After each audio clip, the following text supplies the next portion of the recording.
This society is really trying me. Ain't no hide and seek, I hide to be far from anxiety. I need my space, I need my privacy. Estou com medo de ir para o inferno. Estas foram as últimas palavras de Asmodee antes dele conhecer o Rei Quincy, que lhe salvou da morte e lhe deu o poder da letra F, o medo.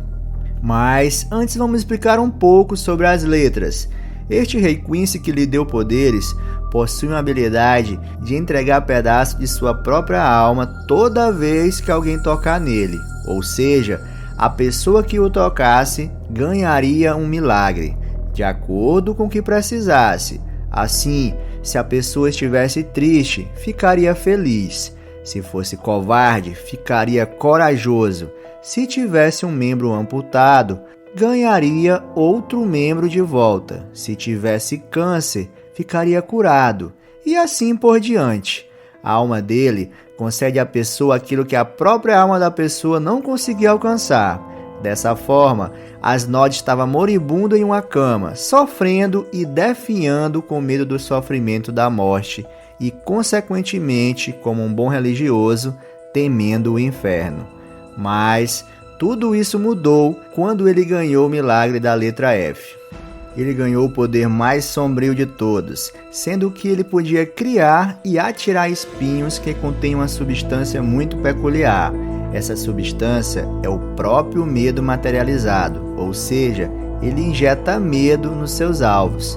E uma vez pego, a pessoa começa a ter seu medo aumentado até o ponto de enlouquecer e a gritar mesmo depois de morto. É claro que o efeito varia muito de acordo com seu alvo, se é um Shinigami comum ou se é um capitão, mas sendo que no final, nenhum destes pode escapar do medo. Pessoal, e antes de continuar com o vídeo, vou pedir um favor, me ajuda a bater a meta de inscritos, é rapidinho, clica aí no botão se inscrever, me ajuda demais. Arco da Guerra Sangrenta dos 1000 anos.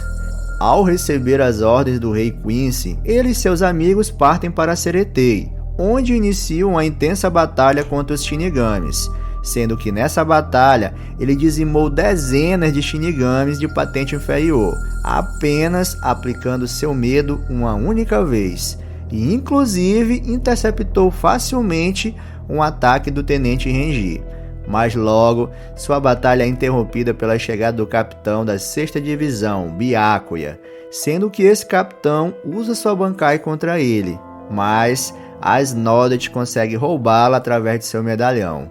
E no decorrer da batalha, ele acaba ferindo Byakuya, informando que com isso ele teria sido infectado pelo medo, e disse que estava impressionado com sua resistência. Afinal, ele não morreu instantaneamente como a maioria de suas outras vítimas. Com isso, ele explica sua capacidade de indução de medo, que faz com que você perca o controle de todo o pensamento racional, o que resulta em um medo extremo. E para entendermos melhor, é importante sabermos o que é o medo. O medo é uma sensação irracional de alerta, ou seja, o medo é um instinto de sobrevivência. E eu pergunto a vocês, qual a função dele? Se vocês souberem, deixa aqui nos comentários. Mas o fato que para mim a função do medo é a sobrevivência. Dessa forma, todo medo é útil para nos protegermos. Logo, não há como não sentir medo. Então, um capitão pode sentir medo? A resposta é sim, por mais forte que ele seja, até mesmo Byakuya. Contudo, é claro que o medo pode ser dosado, exatamente porque é necessário um equilíbrio. O medo é necessário, mas o seu excesso também é prejudicial, não só na sua vida em si, mas como também nas batalhas.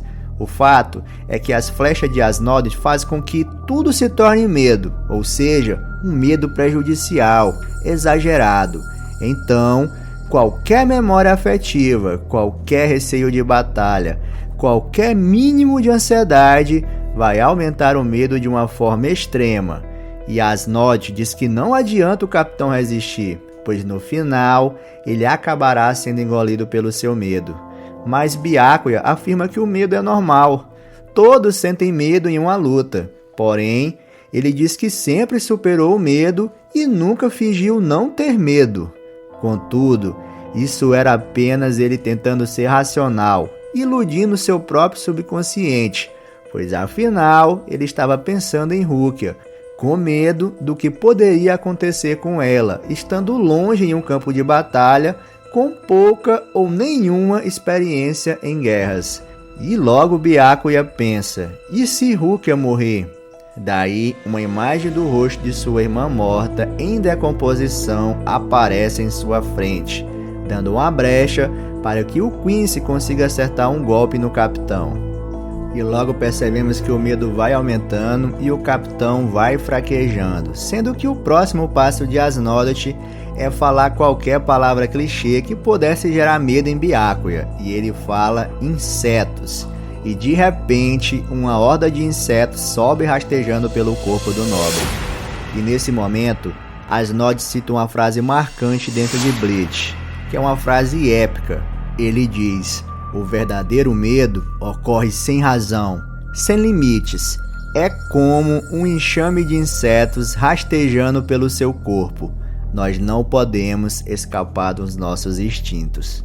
Então, ele, crente que Byakuya já estaria derrotado, em virtude de não ter como vencer seu medo, parte em busca do capitão comandante Yamamoto, onde ele e mais 2 Quincy tentam vencê-lo, contudo, não conseguem, se retirando da batalha em seguida. Só que na segunda invasão Quincy, Asnodot volta e enfrenta desta vez Rukia, que possui o poder de congelar o próprio corpo a uma temperatura abaixo de 0. Assim, tudo em que ela toca congela, sendo que sua espada serve para aumentar o alcance desse congelamento. O fato é que a técnica do Quincy de atingir o oponente com espinhos impregnados de medo não é muito eficiente, uma vez que as células de Rukia ficam em estado de suspensão, numa temperatura abaixo do suportável por qualquer ser vivo. E em situações normais, não existe como o medo penetrar. Dessa forma, o medo não tem como alcançá-la, uma vez que seu corpo se torna um escudo de células em estado de morte temporário. A verdade é que ela é muito perigosa, pois quanto mais baixa a temperatura, mais mortal se tornam os ataques dela. Inclusive, em dado momento, ela alcança o 0 absoluto, petrificando o corpo de Asnodot. Mas ele é bem resistente e não morre, e assim ele se liberta da casca de gelo em que estava preso, mostrando que seu único medo é ser repreendido pelo Rei Quincy e que irá vencer essa luta a qualquer custo. Ele então ressurge em uma nova forma, chamada de Medo de Deus, e nessa forma o seu corpo fica parecendo um morto-vivo costurado, e nesse estado seu medo é aprimorado. Ele pode lançar medo somente com um olhar, e assim ele tem a ideia de atacar o único local onde ele acha que as células dela ainda podem estar ativas, no sistema nervoso. Com isso, ele foca diretamente nos olhos de Rukia, criando também uma cúpula cheia de olhos, de onde ela não pudesse fugir. Então a garota fecha os olhos, mas já era tarde demais. Ela já estava sob o efeito do medo e, com os olhos fechados, as memórias do passado retornam, e todos os momentos que geraram algum tipo de ansiedade ou insegurança nela, mas que ela fingia para si mesma que não era nada demais, se transformam em medo. E nesse momento, Asnodot teria derrotado ela, se não fosse a chegada repentina de seu irmão adotivo Byakuya, que chegou destruindo a cúpula, mostrando que voltou com uma Shikai muito mais forte, ao mesmo tempo em que encoraja a Rukia, não apenas com sua presença, mas também afirmando que reconheceu que ela ficou muito mais forte. E já revoltado, Asnodot começa a se transformar outra vez, se tornando um gigante medonho. Com isso ele avança, mas dessa vez Rukia usa sua Bankai, o atingindo com a imensa rajada congelante, petrificando o corpo do Quincy. E antes dele morrer, assim como no início, na sua cama de hospital, ele relembra o seu medo da morte e do inferno, fechando os olhos em seguida.